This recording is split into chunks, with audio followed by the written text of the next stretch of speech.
Hello, welcome to the channel and thanks for watching, and in this video I'm going to take you through my review of the Everlasting Wet Palette from Redgrass Games, the extra large studio version.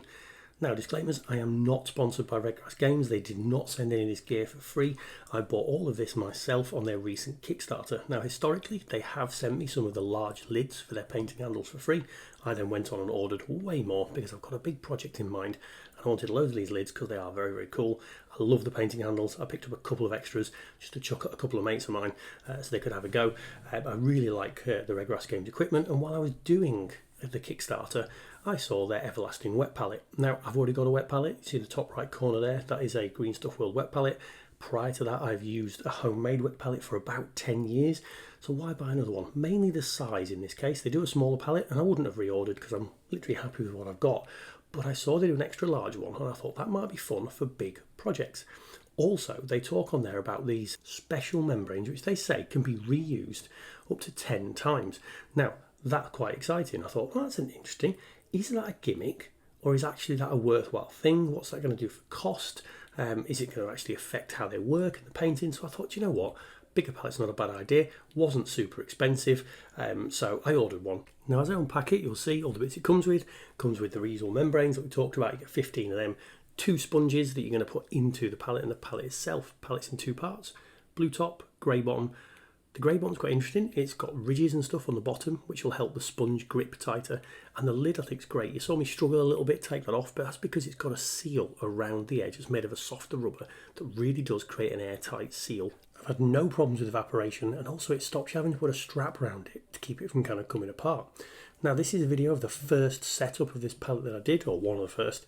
You'll see a little bit of a wrinkling up at the edge of the membrane. That's relatively normal with palettes. You can put that down, smooth it down, no problem. It sets up nicely, and I do find the little indentations on the grey base do help the sponge grip really well. That's something I've thought every time I've set this up, that certainly helps. Now, a little bit of footage from the middle of one project. Just want to focus on the brass at the bottom of this palette here, because that I did one of the things they tell you not to do. They tell you not to let the paint dry on the palette because it might cause some issues. We'll see that later. So this is the palette as of Tuesday night of this week. It's now Wednesday morning. See a little bit of damage on the top of the palette there where I've put some super glue on there, as I have literally used it as a conversion stand whilst I've been doing some builds. Now you can see there, that is that brass paint that I failed to clean off properly on a previous kind of project because I'd let it dry. Now, looking at the paint here, just showing you some areas where some paint is slightly marked. The paint is still nice and fresh on this membrane. Now, this is from the Kelly's Hero set that I've done on the channel recently, on a bit of a bolt action kick at the moment.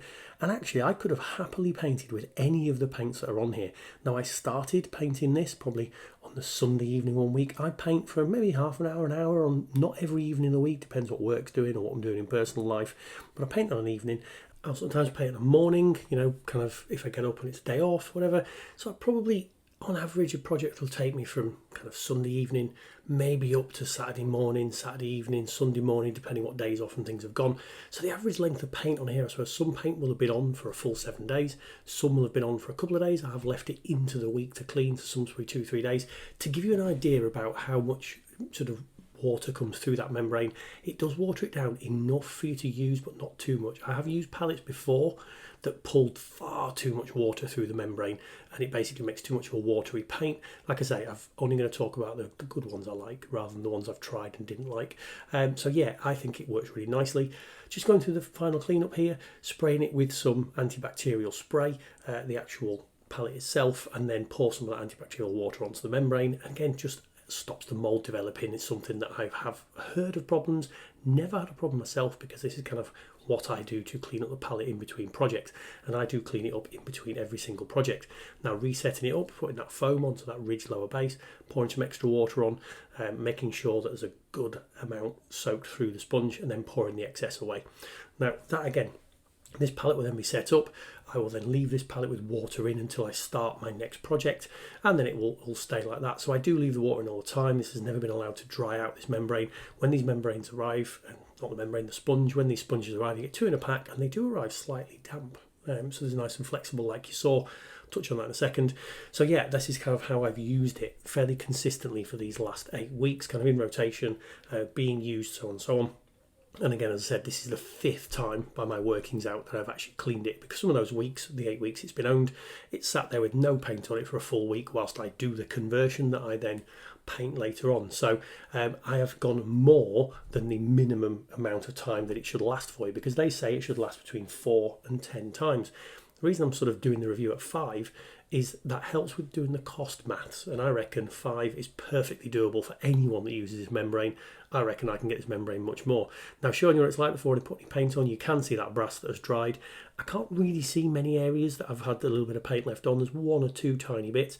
And the other thing, I can't see any areas where the membrane is starting to wear out. It's got a fairly consistent look across it. I can't find any patches where there's any wear and damage, where I have seen it before on other membranes that I've used, where you will literally wear through the membrane and start hitting the sponge when you're putting paint down because it'll rip and tear. I haven't seen that. It's quite a tough membrane, which I think helps with limiting maybe the amount of water that comes through, perhaps, because again, I said before, I have seen some membranes that literally suck so much water through that if you leave the paint on the palette for more than an hour or two, the paint's basically unusable. Again, not one of the ones I'm going to talk about, because again, I'm going to talk about the Redgrass games. I'm going to talk about the Green Stuff World palettes because I like those. Not in the world of naming and shaming palettes particularly at the moment, just talk about the good experiences. So I'm just going to show you putting some paint onto another bolt action tank, which will come on the channel fairly soon. Will be a week or so. I'm about to go on holiday for a week, so I'm just doing the base layer before coming back. And you see how I put it there, put the paint on, spreading it gently on across the palette there, and it comes off the palette quite nicely. I haven't watered this down. There's a nice little bit of water transfer even fairly quickly, but it stays fairly consistent after that.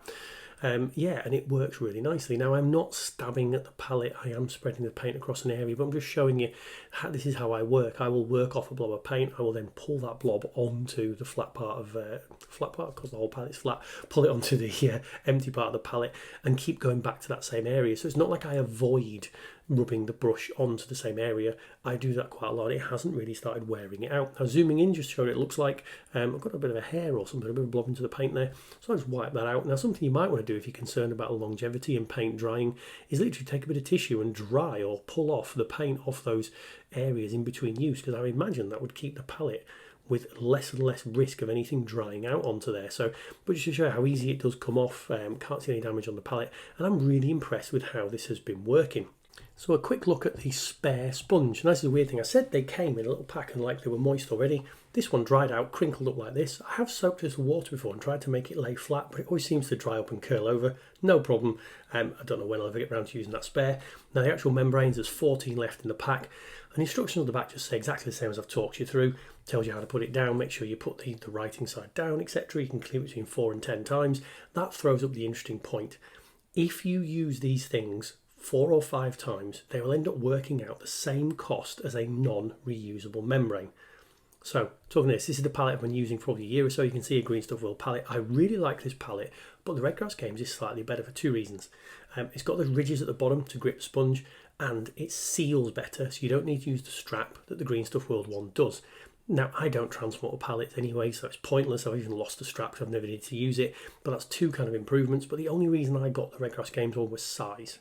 So really, if I wasn't wanting a big palette like this, I would have probably kept using the Green Stuff World one and been perfectly happy. Now, cost.